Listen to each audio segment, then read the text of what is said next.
The next animal is this bird of prey, and for this one I'm going to take a slightly different approach. So instead of putting a box or an envelope around the animal, I'm going to stick to just big basic shapes.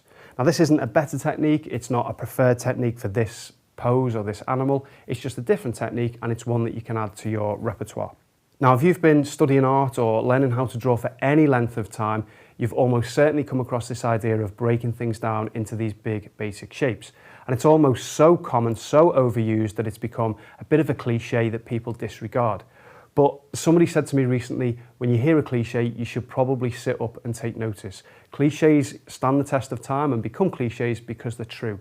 And this technique of breaking things down into big basic shapes isn't just for beginners, it's for artists of every level, and even professional artists use this technique as one of their go-to approaches to drawing things such as animals, figures, anything that's got any kind of complexity to it.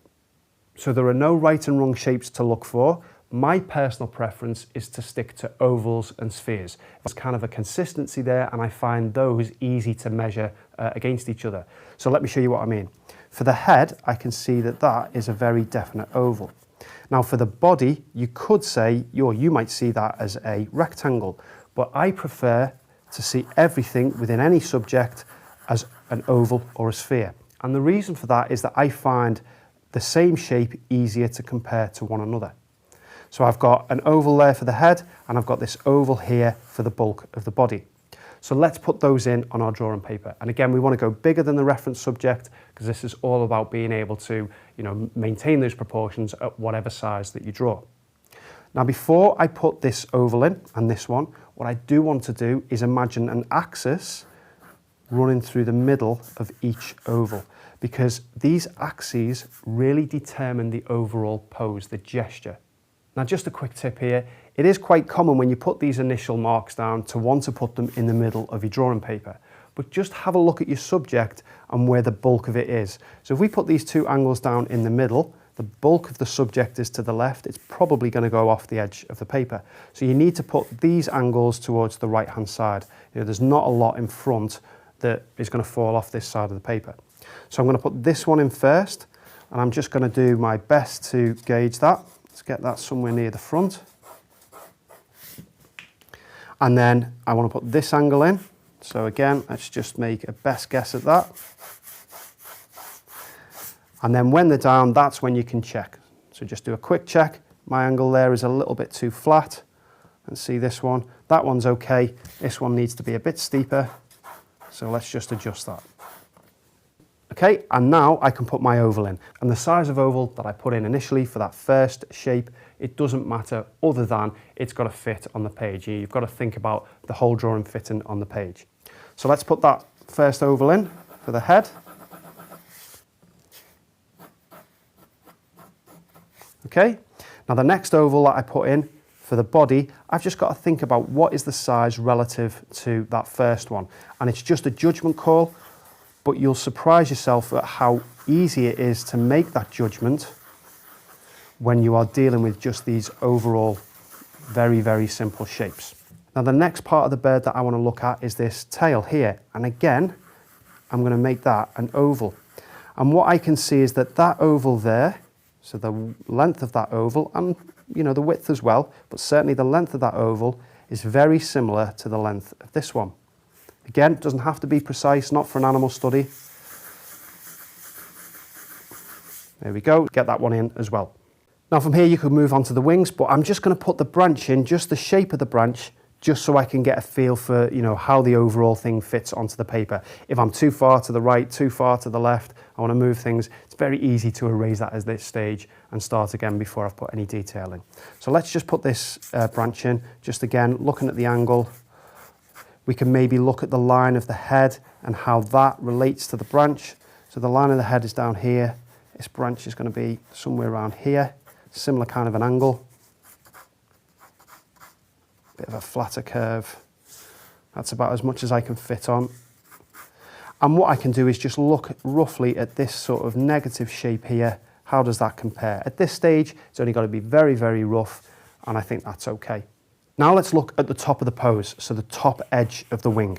And you can see that if I draw a line along that, that it is parallel to the picture plane. So it's running perfectly horizontal across. So look at where that is in relation to the head. So it's above the head, isn't it? Above the top of the head. Again, look how I'm holding the pencil, really right down the length of the pencil. Makes it much easier that I can move my whole arm from the shoulder. I can get this nice straight line. Try doing that with your fingers down here. You've got to move your wrist. It makes it much more difficult. Okay, now I want to get the length of this wing. So the distance from here, the tip of the wing here, to the front of the wing, this distance here. So the way that I can do that is just to take a plumb line down, and I can see that that is matching the end of the tail. Now if it was a bit further down, that's fine. If it was a bit further this way, that's fine. Using this plumb line just gives you a reference point relative to the other parts of the bird as to where it falls.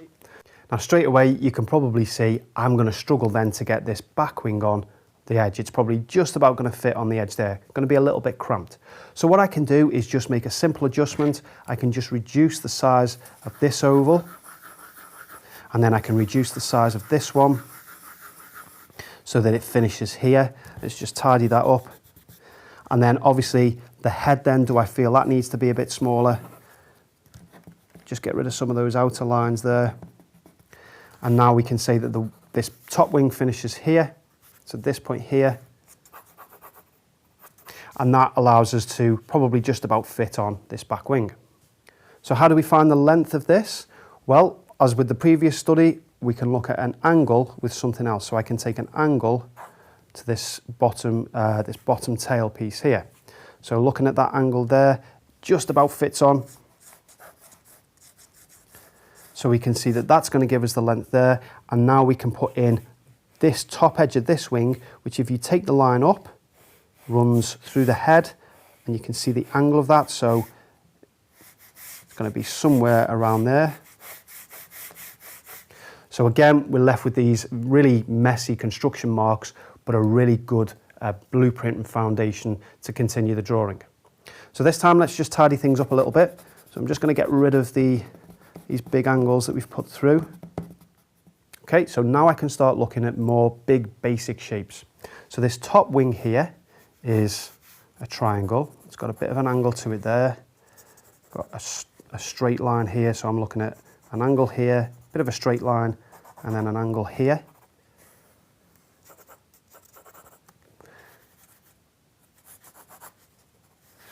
And we've got this piece here.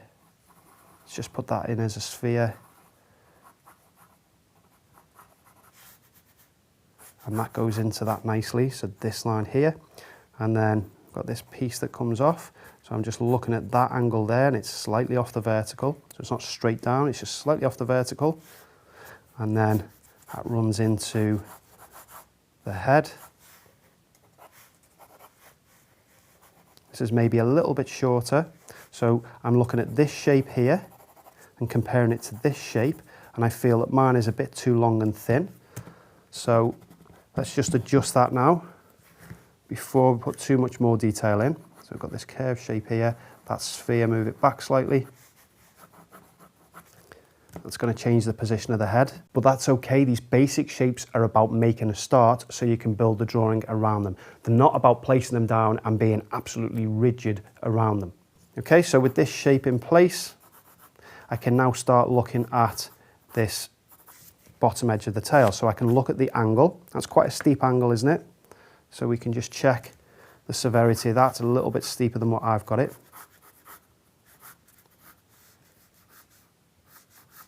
So not drawing in any individual feathers or anything of that nature, just looking at this as a shape here, trying to recreate that shape.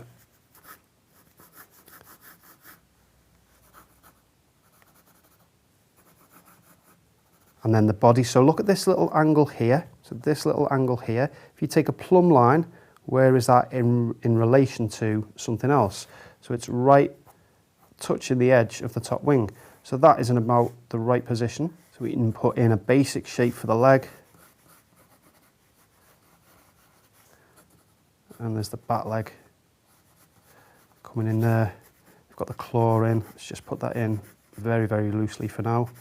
Put this one in. Let's put the width of the branch in. And with each mark that you put in, with each shape, part of the bird that you put in, every subsequent one becomes that much easier.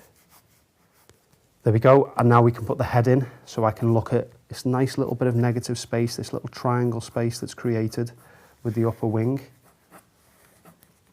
I'm looking at the angle of the head. I'm still seeing the oval underneath, so it is still working for me. For the beak, let's just put that in as a big triangle for now. So all I'm doing is looking at this as a triangle like this shape, and then I can cut the end off and that will give me the beak shape.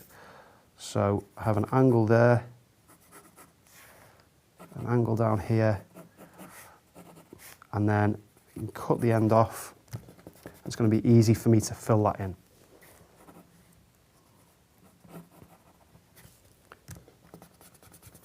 So let's get the position of the eye correct. So just looking how it compares to the beak. It's got the black of the eye and then these outer markings. And then with that triangle in place, that triangle with a bit chopped off the end, it's really simple for me to put the top of the beak in.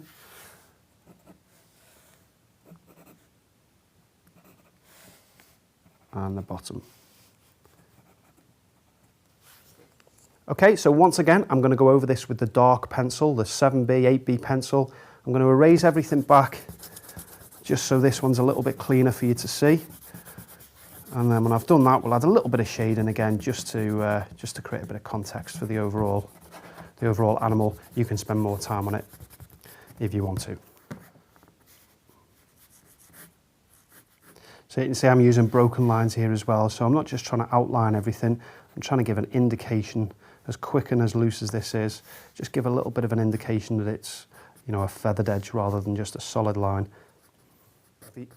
A neatened up version there of the outline with quite heavy marks, much heavier than you would use if you're going to progress this to you know, a painting or even a pencil drawing. You wouldn't go this heavy, you don't want it to be outlined this much, but hopefully at least it shows up quite clearly.